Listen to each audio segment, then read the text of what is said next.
Hey everyone, I'm going to be showing you how to configure SDM or Cisco Security Device Manager to work with GNS3 via a loopback adapter.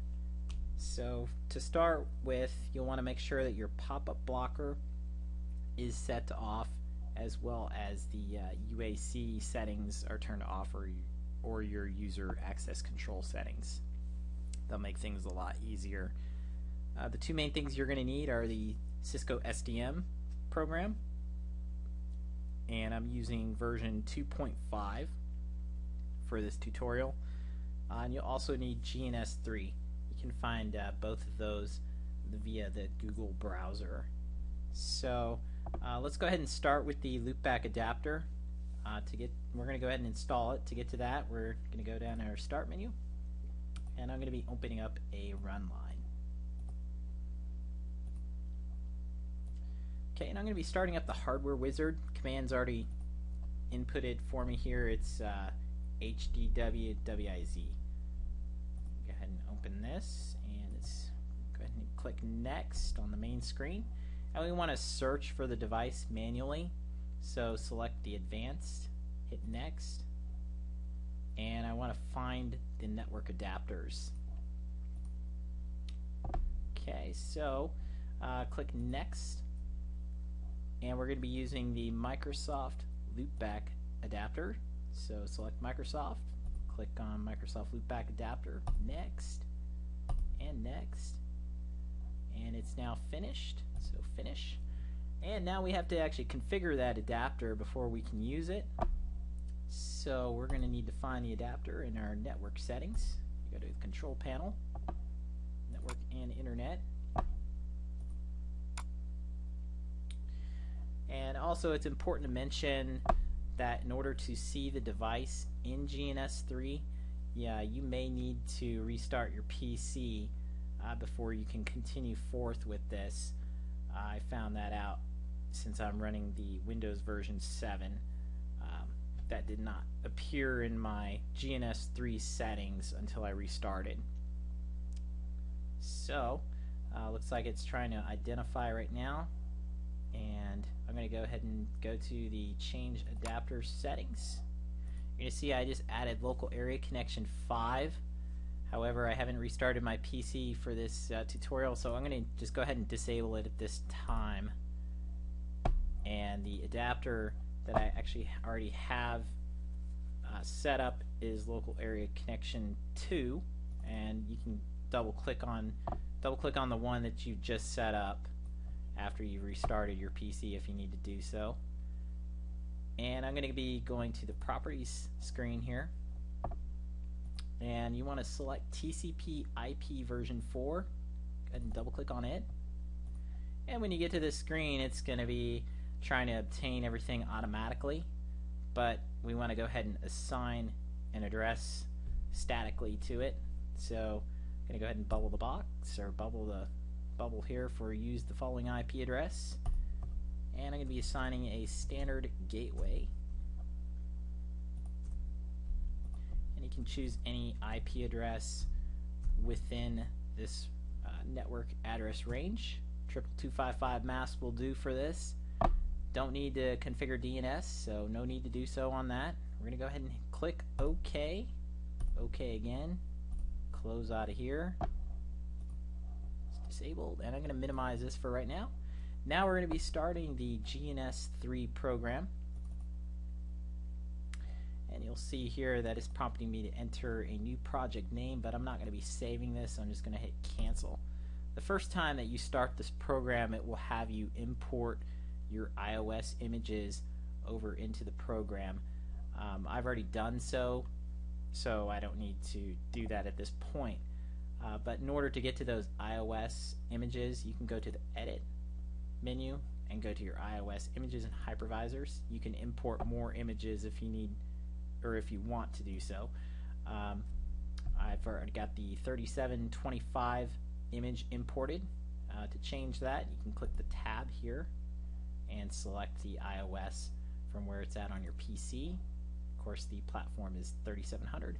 No need to change anything here, so I'm just going to go ahead and hit close, and I'm going to be dragging a 3700 router over onto the workspace. And I'm also going to be dragging over a cloud.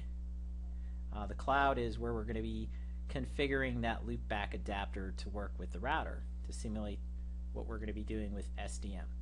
So let's start with the cloud first. Select your cloud and double click on it, and we're going to go ahead and hit C1, cloud 1, and you want to select the tab NIO Ethernet. Now after you restarted your PC, you should see your loopback adapter in here, which mine was local area connection 2, so I need to select it, and it's very important that you hit add at this point and go down to the bottom, click apply, and OK. So our cloud is there. Now we need to go into the router and configure some settings here. So we need to get that router started up. Right click on your router,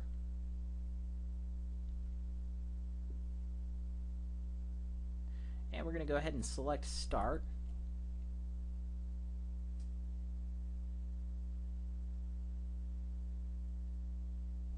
And once the router is started up, you're going to see a green dot appear next to R1. So we're ready to go for console access at this point. So right click our router again.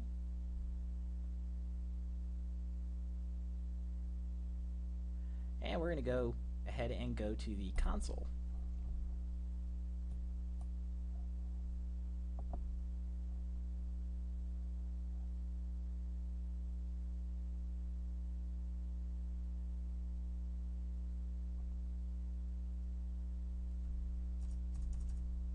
Okay, so now we are at the router line. You might see some garbage before this about it's decompressing the image and so forth. For some reason it didn't appear for me this time, but I'm going to go ahead and enter enable mode right now. And the first thing you'll want to do, it's very important that you set your enable secret password for this to work. So let's go ahead and do that now. I'm going to enter the configuration,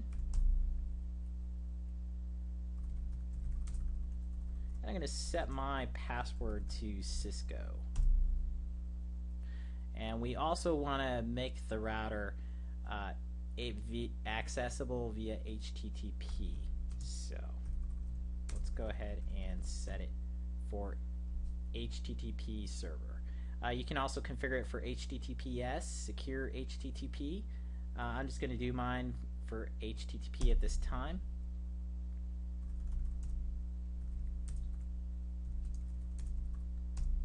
And you're going to see that we have two interfaces on this router, Fast Ethernet 00 and Fast Ethernet 01.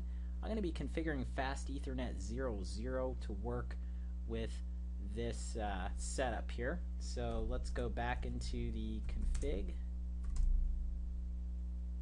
and we're going to go ahead and configure Fast Ethernet 00.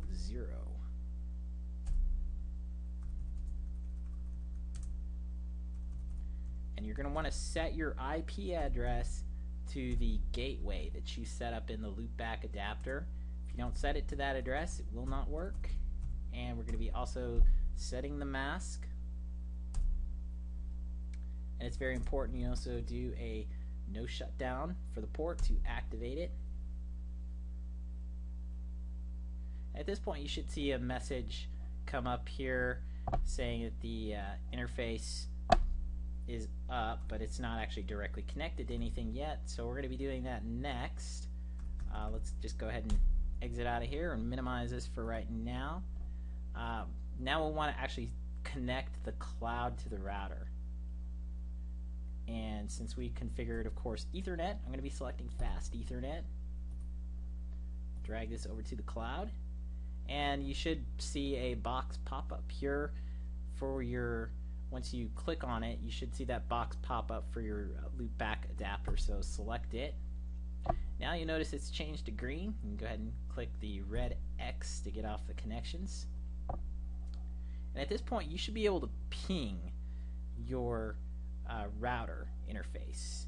So let's try to do so. This will determine if it's going to work or not. If it does not ping, then you've done something wrong.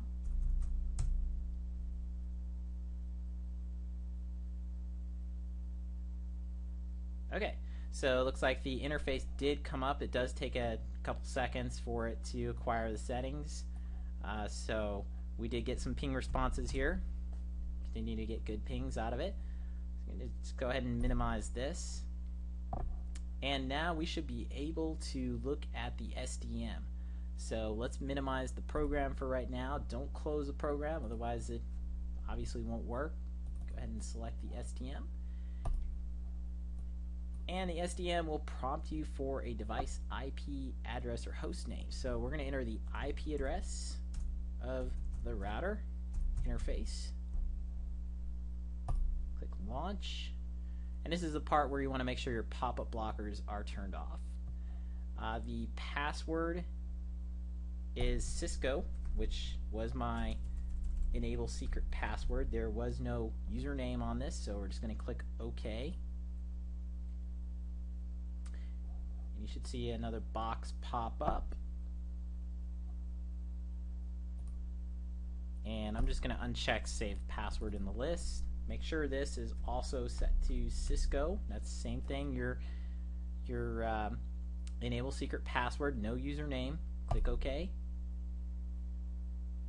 And now you should see the SDM pop up, and it's going to load up, and it's going to let you know which model type of router you have, as well as the capabilities of your router. And you can do all sorts of things from here. You can go to your configure screen and configure any of these options that you need to. This will help you practice for the Cisco the CCNA security exam, which I just took and passed. So this was very helpful, and hopefully you've enjoyed this tutorial, and good luck on the CCNA security exam for those who are taking it. Thanks. Have a great night.